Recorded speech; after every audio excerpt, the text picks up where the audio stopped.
right, welcome back to the Controvert podcast where we talk about modern dating issues for Asian men.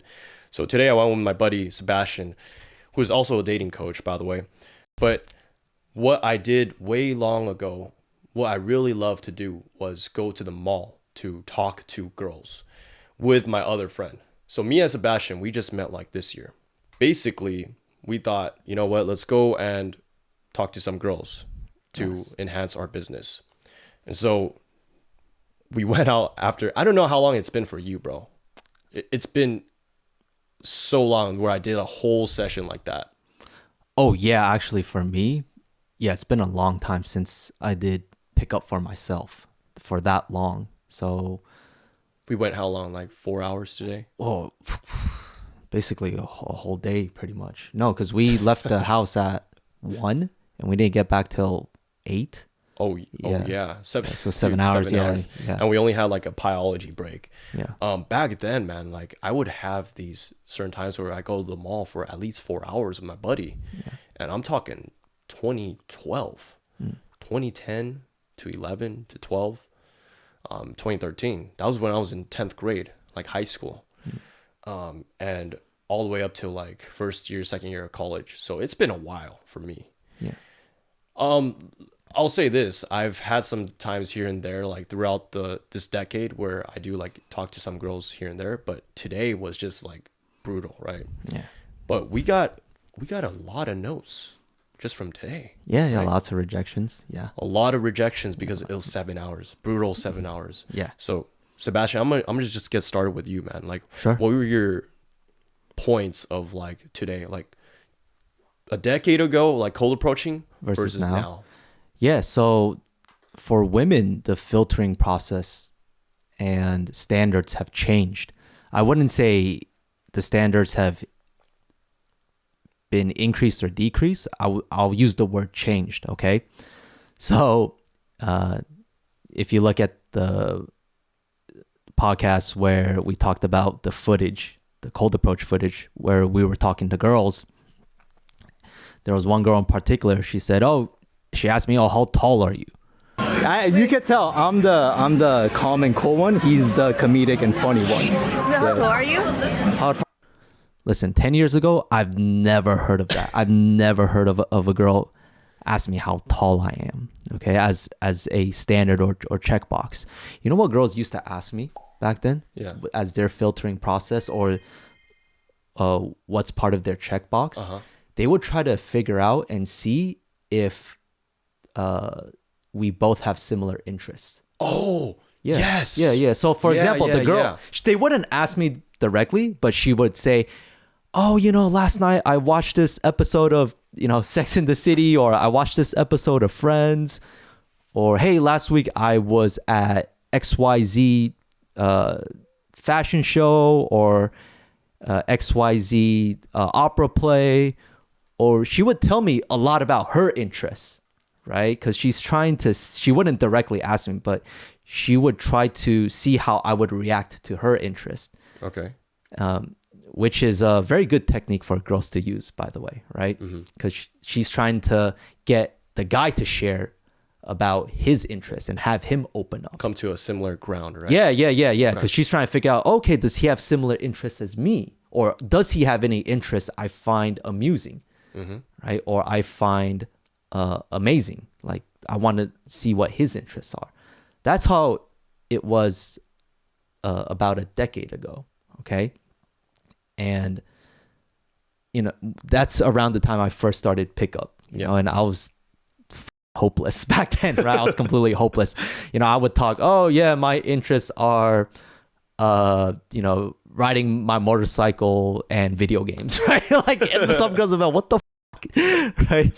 Or I would have some hobby the girl just would have zero interest in. I mean, some girls thought it was cool I rode a motorcycle, but most of them were just like, whatever, right? Like, that doesn't mentally stimulate them in any way, or even emotionally stimulate them in any way, shape, or form.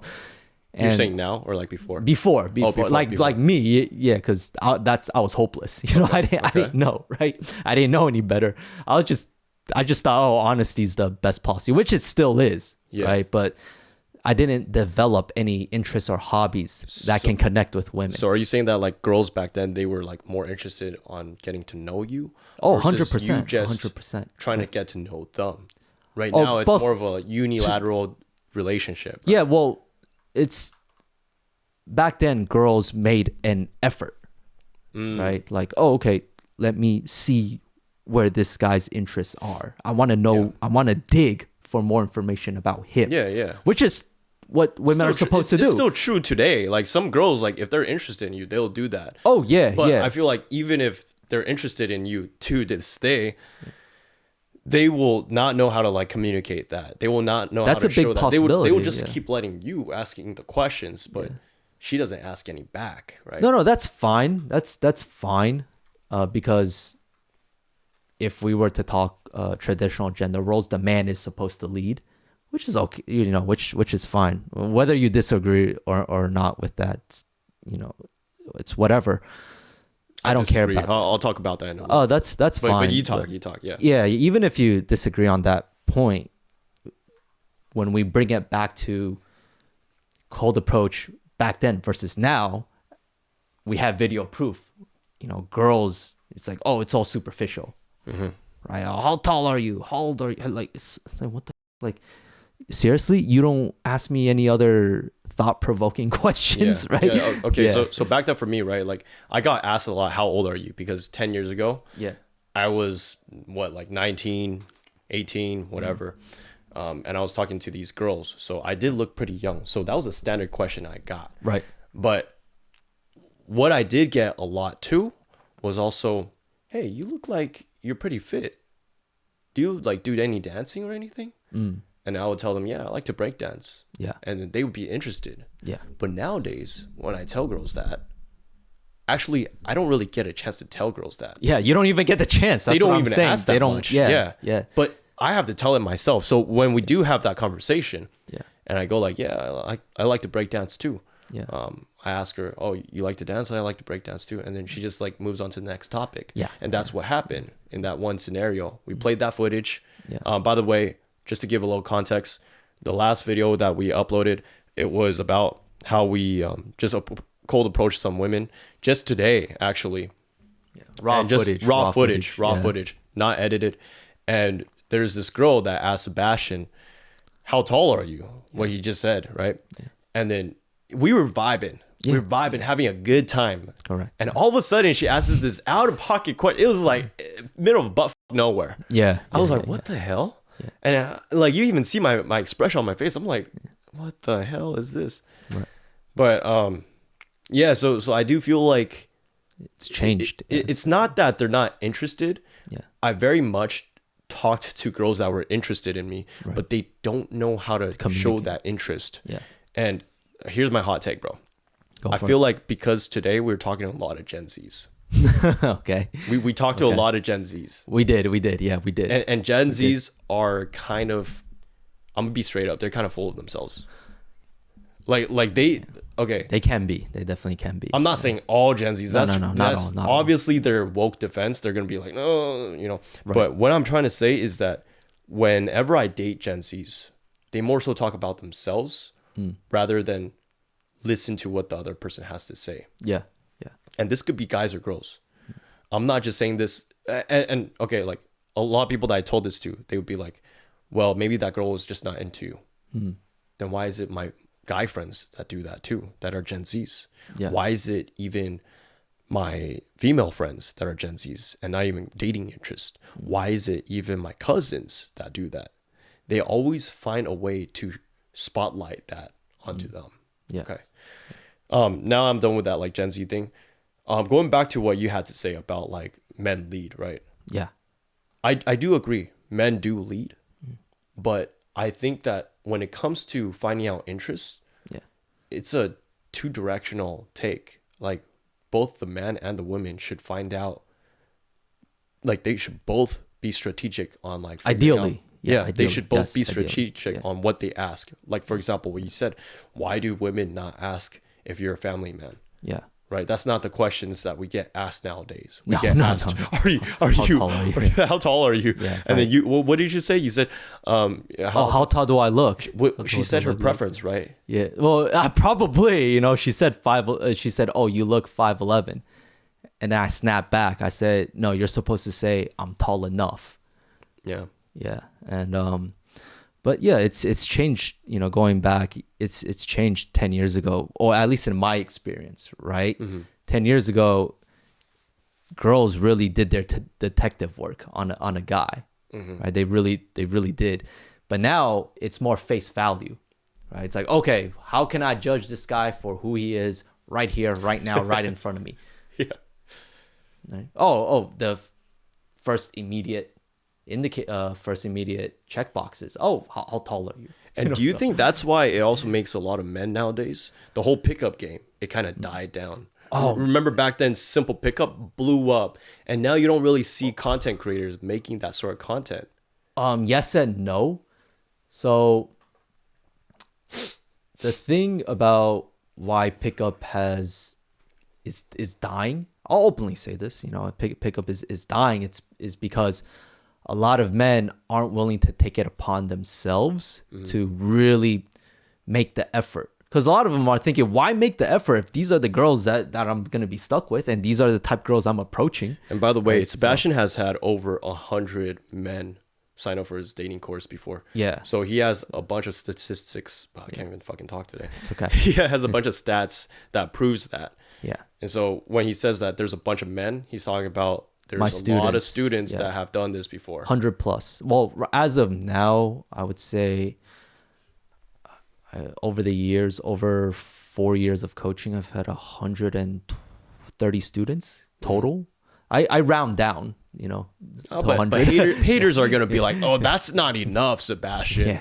They're going to be like, you don't have enough stats. Yeah. How are you so sure? Yeah. All right. Whatever. All right. Sure. Getting back to what you're saying. Sure. I don't know what I'm talking about when I do this professionally for 4 years. Absolutely. Yeah. I'm the idiot. Sure. Anyways, so yeah, a lot of men have given up to make the effort to learn this skill set, right? Well, let's just take pickup. Let's just not even use the terminology pickup. Let's just say seduction, okay, or social intelligence, okay, right? You know what statistic shocked the hell out of me? As of in America, the autism rate is at an all-time high, which is crazy to me. And it's increasing every year. It's getting higher and higher and higher, the rate of autism.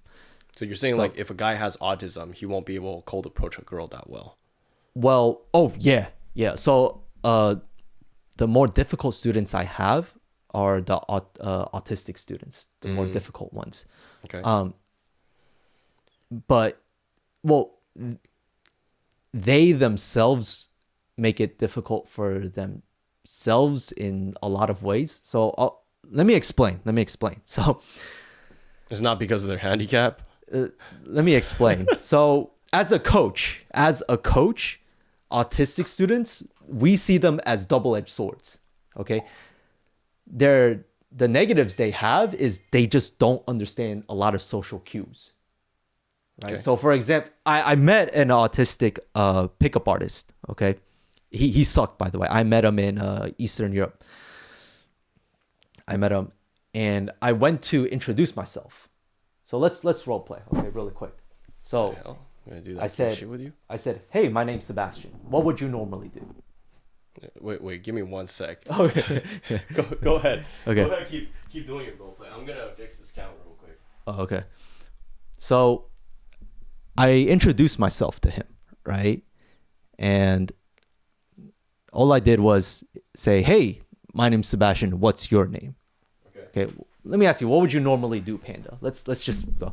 Hey, my name's Sebastian. What's your name? Yeah, my name's Panda. How are you? Yeah, that's normally that's how normal interaction would go socially, right? You know what he did? So pretend you're about to introduce yourself. Yeah. Let's say, hey, my name. Hey, what's up, man? My name's Panda. What's your name? That's what he did. Wait, this is the coach? No, the autistic pickup artist. That's what he did. The autistic pickup guy. Yeah, He's a coach, right? no, he's not a coach. He's just a pickup guy. Okay. Yeah.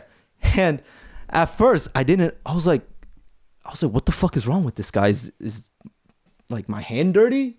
Did I spit on it, or what the heck's going on? Yeah. Does my hand smell weird? What the hell's going on? So I go back to have a meeting with Jeff. So we're talking business, whatever. And I told him the whole situation, and he started laughing. He's like, yo, that guy's full on autistic.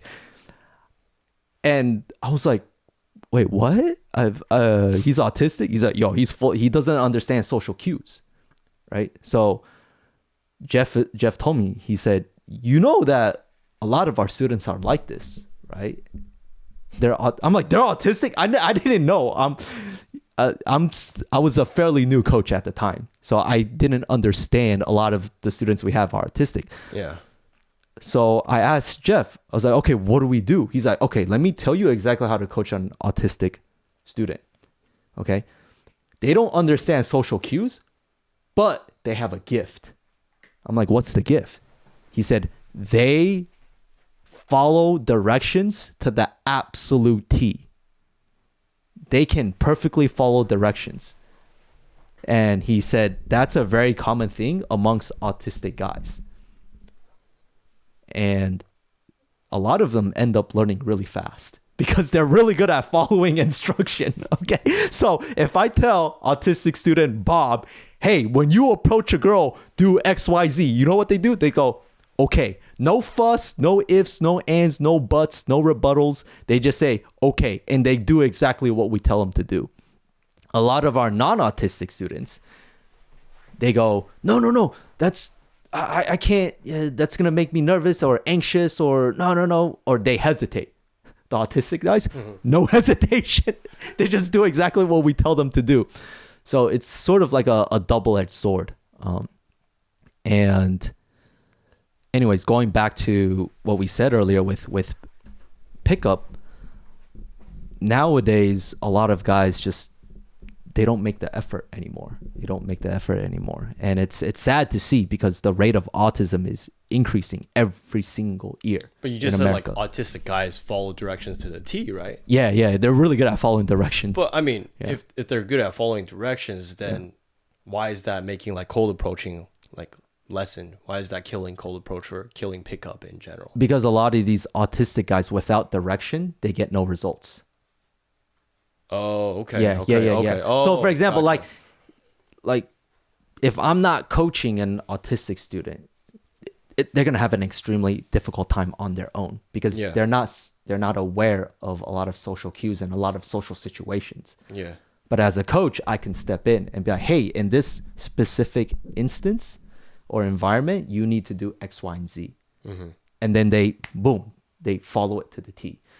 But if there isn't anyone to guide them accordingly, I'm not saying you should hire me as a coach. Maybe you need to hire a psychologist or some other mental health professional, right? Sure. But yeah, pickup is starting to slowly die. And if we brought pickup back, because here's the thing, there's a guide for almost everything out there. There's a guide for cooking. There's a guide for fixing computers. But there isn't a guide out there for how to be successful with women. Yeah. Right? Because it varies, right? I mean, you have like different tastes. Yeah. Women have like different tastes. That's what I'm trying to say. Yeah. Like they have different preferences. Yeah. I mean, even men do, right? Yeah. So there's not really a set guide on how to get women. Correct. But there should be at least a kind of basic playbook? foundation. The very basics, right? There should be a basic foundations on how you should act accordingly when you're trying to be successful with women. Same thing with artists, right? Every artist is going to paint a different way. Every artist is going to have a specific style or different style, but at least they all know how to, draw a circle, draw a triangle, or use a paintbrush. They know the basics, right? Like the basics. I'm going to say it like this. I'm going to make it more like simple, like for the viewers. Because my take is more simple, actually. Sure. But I just want to first say that, like, I really appreciate, bro, how you go, like, you probably don't need a dating coach. You probably need a psychologist, and that's why I fuck with you. Yeah. Because you're very honest. You're a very honest yeah, guy. And that's why we're 100%. partnered with you. Controvert Podcast is partnered with Gallant Gentleman, a dating coach program ran by Sebastian Ye. I know what you're thinking. Dating coach program. Shake my head. Superficial guys that rely on looks to get girls. But no, whether you're short, fat, ugly, or even broke, Gallant Gentleman has helped hundreds of men have success with women. I mean, look at Sebastian. He always openly admits that he's a loser. I'll openly admit I'm a loser. Okay? No problem. I'll openly admit. And it's because of this honesty that we're partnering with him, because we know that he will help his students. So if you're a man looking to have dating success with women with proven methods and without relying on looks or money, contact Gallant Gentleman in the link below or in the description below. I do want to say that it's simple in the regard that more men are just obviously on OnlyFans, right? Yeah. That's just a very stop trying. obvious one. Yeah. There's a lot of more incels that are just out there that are not improving on themselves because, of course, they probably graduate from college. They probably invested so much time in studying and they still can't find a good job. But whose fault is that? It's not really the government's fault. It's not really the economy's fault. It's actually your own fault because you weren't like becoming like the best. Yeah. And how's it a dumbass like me with bad grades when I graduated? How can I get a job? Right. How do I get a better job than people that graduated with straight A's almost? Yeah. It's your own fault. You can make do with your situation. Yeah. And I'm not really good with engineering, but I'm good at talking. I'm better at talking. I'm not like the best, right? Of course, far from that. But better than a lot of your peers. Than a lot of engineers out there, right? Yeah. So you always got to improve yourself. If you're not born with that talent, you have to get better. Of course, right now, even to this day, I created Controvert Podcast because I want to practice talking. Yeah. Because I want to get better at it. Yeah. I mean, there's some episodes where I just stutter, bro. Yeah. So I think that, I mean, even this episode, I'm studying sometimes too. I'll be honest. I'm not perfect. But the thing is, like, if you don't make a effort to improve yourself and you just blame society, you just blame everyone else, no accountability, then of course you're not going to do cold approaching. You're just going to become a loser. And that's another simple reason why cold approaching is dying. But a lot of men just, they don't want to do the work. They don't want to. To segue off of that, I will want to ask, like, what about dating apps? Because here I'll say one quick thing. Sure. Right, when I cold approach, like talking years ago. Okay, this was when I was just like doing cold approach a little bit, not too much. There was a girl that straight up said to me, "Oh, there's dating apps. Why do you need to use this method of talking to girls in real life to get their number? It's weird." And I didn't. You know, it's funny because this was when dating apps were getting huge. This was like 2018, 2019-ish. And I was like, what the hell? Like, this is their reaction? And that just like blew my mind. It blew my confidence to even want to talk to girls in real life. Yeah. For a period of time, I was actually becoming a little bit incel. And I was like, you know what? All these girls just want to use dating apps. The whole society just wants to use dating apps. Yeah. Tonight kind of proved that a little bit different. I mean, we had some success. Yeah, we had some fun. We had some success. Fun. Yeah. So, from 2019 to a little bit like recent, right? Like 2022, I was like, cold approaching is dying because of dating apps. I'm not even going to try that much. I barely cold approached during that time. After 2022, I started cold approaching a little bit more. And I was like, you know what? Actually, it's coming back a little bit, but it's still dead than before because I feel like, dating apps. So, so this is very controversial, dating apps versus cold approach. So the argument that I hear from people that are for dating apps is that number one, convenience. Get to swipe at your own convenience. And that's important to a lot of men nowadays because especially for the men that work 10, 12-hour days. Correct. Right? So that's their argument. Number one, convenience. Number two is it saves time in a lot of ways because they see a swipe or a first message or first match as an approach, like equal to cold approach. Yeah. Right? It's like, oh, okay. In one day, if I was to cold approach, I'd probably average about 20 girls, right? If I was to cold approach. But if I was to do online dating, I could probably get 30, 40 matches. Yep. So they see it as one is more optimal than the other. Okay, so that's for dating apps, the people that are for dating apps.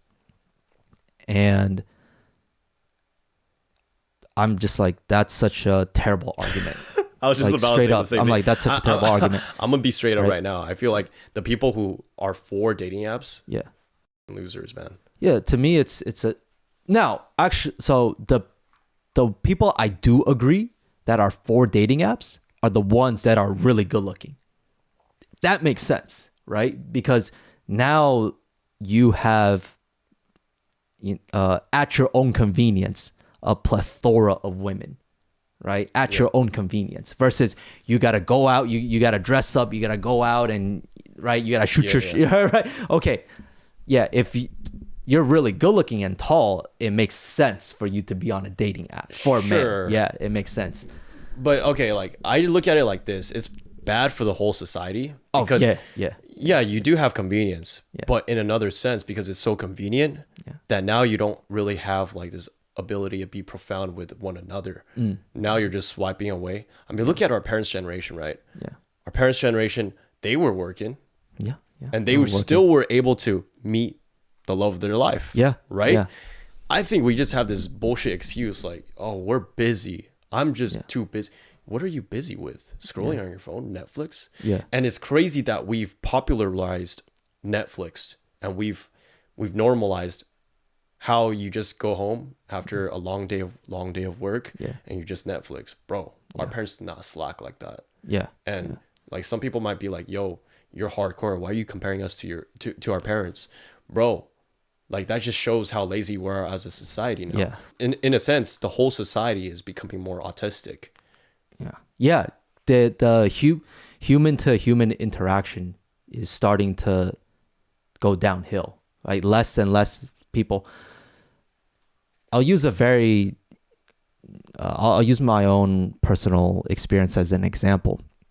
Right now, I live in the suburbs. Okay, I live in the suburbs, and I would visit one of the suburbs I used to play in as a kid. Okay, as a kid, because it's safe, right? You go to the suburbs, it's safe for a kid to ride his bike or play sports, whatever. I remember as a kid, I would go to the suburbs and hang out with all the other kids, and we would play sports, or we would fuck around and do stupid things, whatever have you. And that social aspect existed, right? Now when I go back to the same suburb, there are no kids playing outside. Zero kids playing outside. They're playing on their iPad. They're playing basketball on their iPad, bro. And I bumped into an old one of my old neighbors. Okay, he's in his 60s now. And he would tell me, like, oh my God, look, Sebastian, look. And I looked across the street. I'm like, what's up? He's like, oh, look, there's two kids playing. And I was confused. I looked at him and I go, okay, what about it? I haven't been into that suburb in a very long time. And I said, okay, what about it? And he said, yeah, that's rare to see nowadays. It is. I mean, I've been talking about this issue for 10 years. And people are like, why are you making it such a big deal? It is a massive... That's everyone's defense mechanism. They want an excuse to be lazy. They want an excuse to do Netflix. Yeah, and that thought process, because interpersonal relationships and interpersonal connections, that's still important to society. Yes. Right? That social connections. I personally believe humans are social creatures. Yes. I know that's a blanket statement, but I'm generalizing, okay? And you take away that aspect of human connection, I believe society will start falling apart. And I agree. It's showing right now. Highest rate of autism. I agree, but in America. But the thing is that like people are going to argue and be like, "Why are you caring so much? Why is it your business?" It is What if because people like to do that. well, because my kids are gonna grow up in this society, Exactly. right? I'm not saying I have kids now, or maybe That's what do, I always say, bro. But this is the future. This is slowly becoming the future, right? Yeah. Do you want your kid to grow up in a society full of autism, or even because that alone can contribute to your kid possibly having autism? No, you Right, can't. so- You can't worry about that. You know why? Why? You know why? Why? Because you're gonna have the issue of being too opinionated, and no one will like you. okay, got it, No got one it, will got like it. you. You're too combative, bro. Got it. And this is why I say a lot of times on our podcast is that people like the government or society even likes to suppress these types of people who speak up on these issues. Yeah. The government is training people like this, Yeah. training society to suppress these guys Yeah. because the government, this is a very hot take, by the way. This is like some conspiracy theory Sure. where it's like the government wants us suppressed and wants us to be more docile as human beings. Yeah. I mean, that's just my hot take. I don't know. It's fine if anyone wants to believe it or not, but I do think that if you do speak out, you're considered more of a loser, Yeah. and you're considered more of a problem. Yeah. And why is that a problem when I'm just worrying about my kids, my future kids? Yeah. Right? I just care about the future that my kids are gonna grow up in if I Yeah. ever decide to have kids one day. Yeah. Right. This is concerning. You know, I mean, this is a running joke, but between my friends, they say, "Well, that's good business for you. More and more autistic people, that's good business for you." And I go, "Yo, I mean, sure, it could be good business." What do you care for more me. about, the society? Yeah, I or care your more own about business? society. Yo, listen, I mean, if you care more about your business, Yeah. you're selfish, man. Listen. And that's what a lot of people are. They Listen, don't care about I've their been business. I've been broke a majority of my life. I'm still broke, so it's like nothing changes for me, Yeah. right? Nothing changes for me personally if I don't make any money, you know, as a coach. But things are gonna matter to me if society starts falling apart, right? Yeah. On a social level. So It's not just my kids, Yeah. but it's also like seeing this whole society. yeah, It's very saddening. yeah, Like if I have to wake up every day and see people always on their phone and Yeah. see people have to find love Yeah. through a dating Through a app, dating app, and they yeah. can't even talk in person. And when a guy tries to cold approach a girl in person, they're like, "Why don't you use a dating app?" I was joking with was like, I was joking with Panda the other day. I said the spots are coming. They're coming. They're taking over. One day, all the incels, they're not even gonna swipe. They're not even gonna approach girls. They're just gonna buy a bunch of spots. That's what's gonna. I mean, I was joking. I'm joking, of course, or No, maybe you're I'm not. No, you're not. But I don't think it's a joke. yeah, but it's.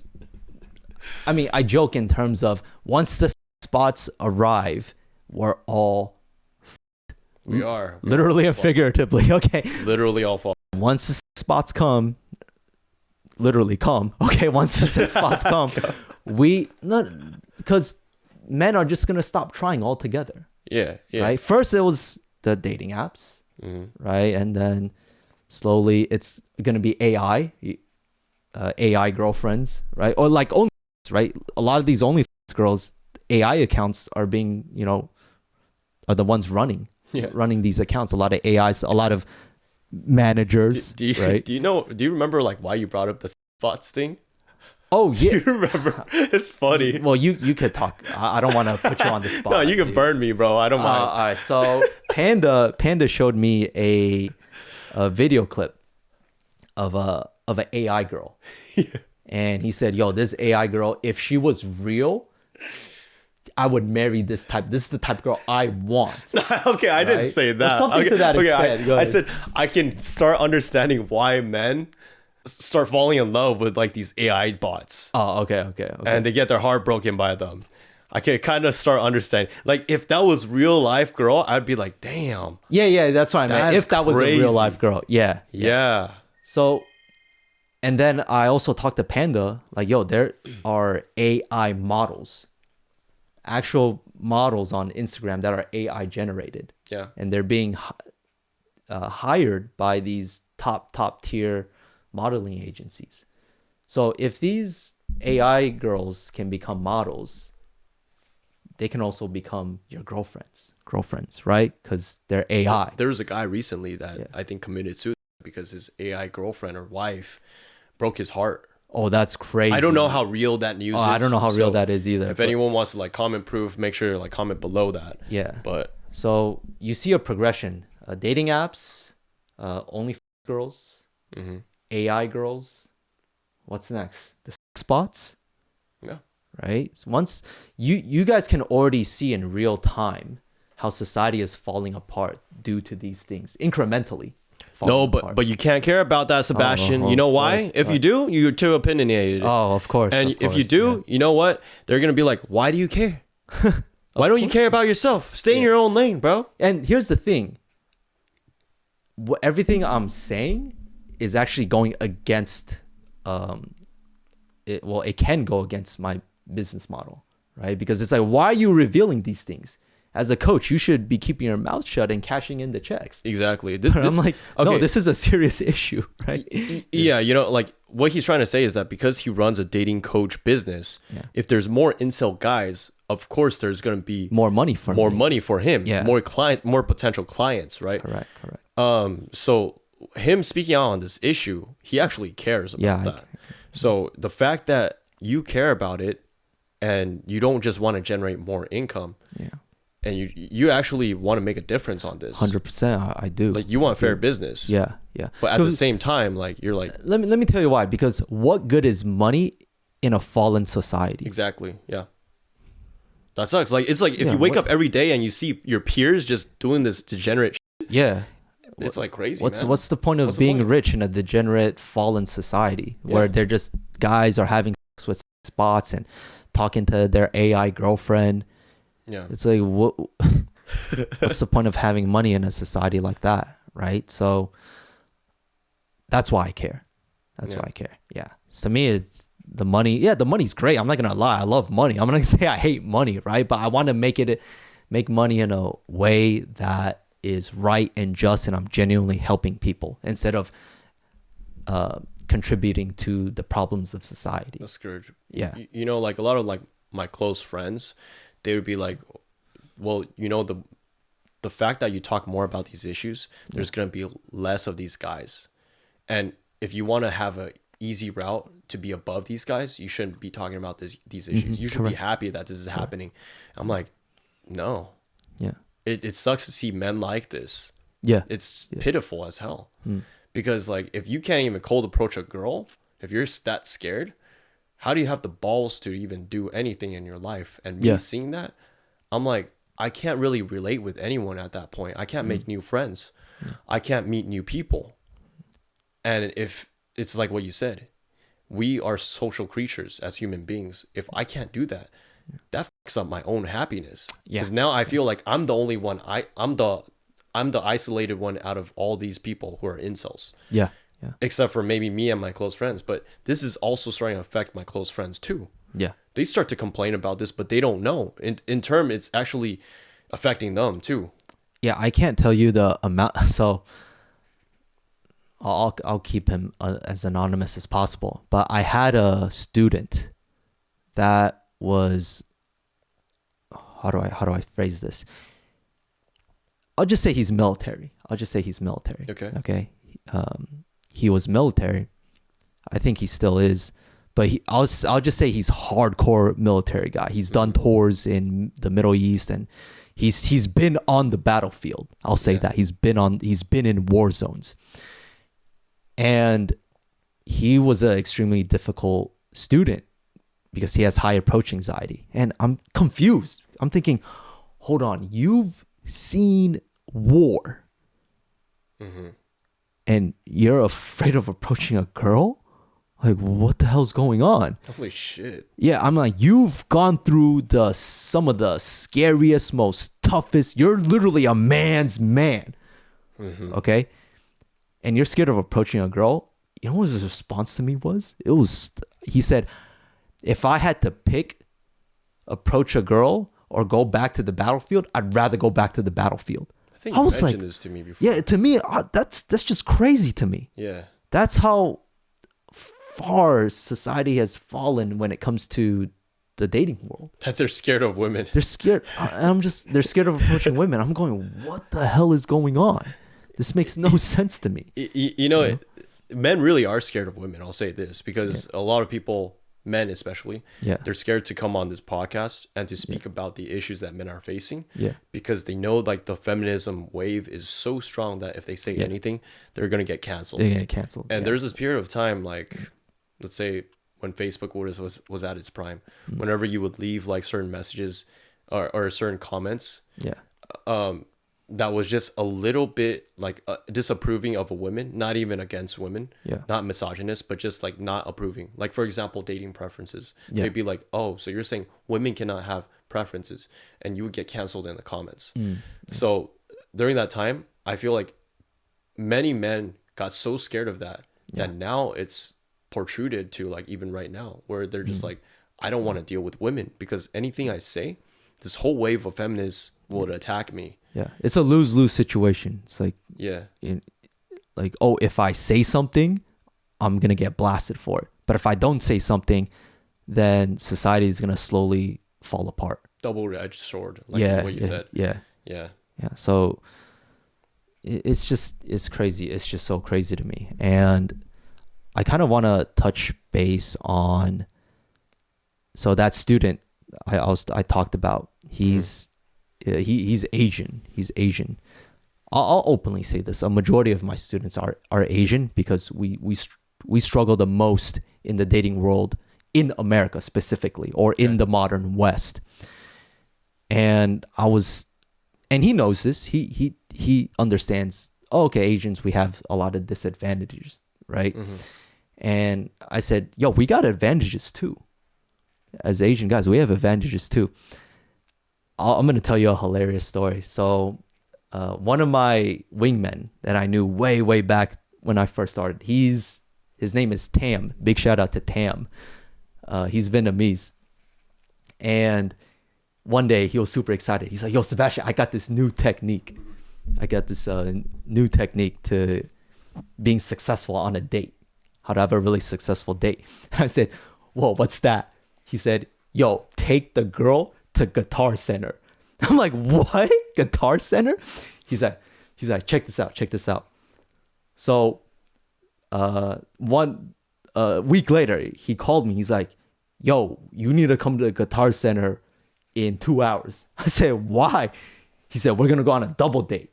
I said, oh, okay, whatever. Like, I don't know where he was going with this, but, you know, he's my boy. I can't leave him to hang, right? I'm going to do my best to wing him. So I show up. So he's just showing the girls around, oh, you know, this instrument, that instrument. And I'm a little confused. I didn't want to say anything. I'm like, yo, this guy, he don't know shit about instrument. He doesn't even play an instrument. What the fuck's going on? So he sits down on a piano. And then he tells the girl, like, hey, you know, sit down, sit next to me. He puts his arm around her and he starts playing the piano, right? And I go, what the hell is going on? It's a white girl, okay? It's a white girl. Okay. And I'm going, what the hell is going on? And he actually starts playing the piano. And next thing you know, the girl is like you could see the stars in her eyes, like, oh, he's playing the piano for me. You know, she's like starting to lean on his shoulder, like, and I'm going, what the hell's going on? So anyways, the date ends, the double date ends, and I go, Tim, I don't know shit about pianos either. I go, yo, you know how to play the piano? He's like, no, I don't know how to play piano. And I go, yeah, but you just did it. He's like, no. You gotta understand, I pretended like I know how to play the piano. I was fake playing it. I'm like, what do you mean? He's like, oh, you just gotta put your foot here and play the black keys. And I'm like, what? That's not how you play piano? He's like, yo, but listen. You gotta understand, us Asians, the stereotype is we are musically talented and gifted. All the classical instruments, piano, violin, flute, cello, harp, all that stuff. And he's like, yo, these white girls, they don't know anything either. So, Latinos, white girls, they don't know anything about these classical instruments. So when they see an Asian on the piano, they're like, oh, he definitely knows what he's doing. That was his technique. That was his technique. Play all the flats on the piano. I don't even know. Which doesn't even sound good. What the hell?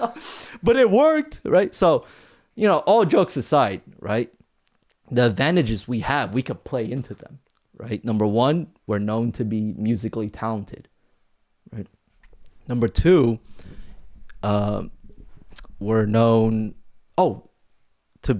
starting to be known to be very, very athletic. Right? If you look at the recent Olympics, I think China won number 2 in the most medals, right? We're catching up.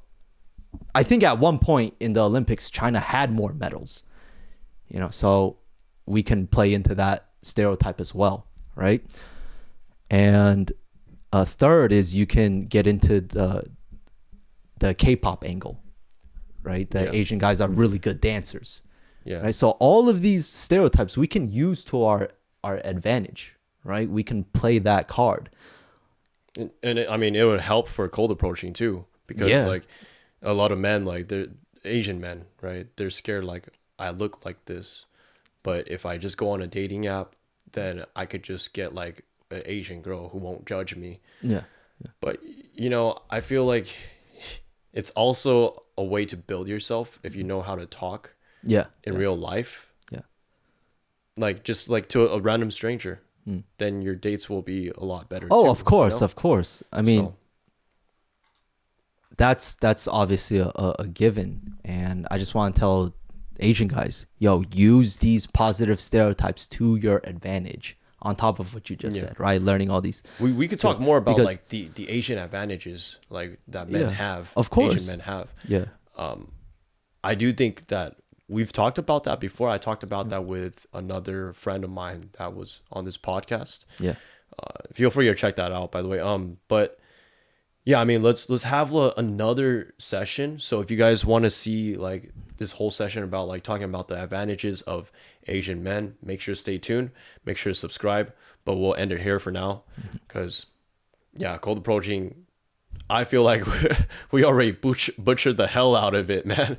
So like, if anything, like last words I want to say is that like, still practice your cold approach game, man. Absolutely.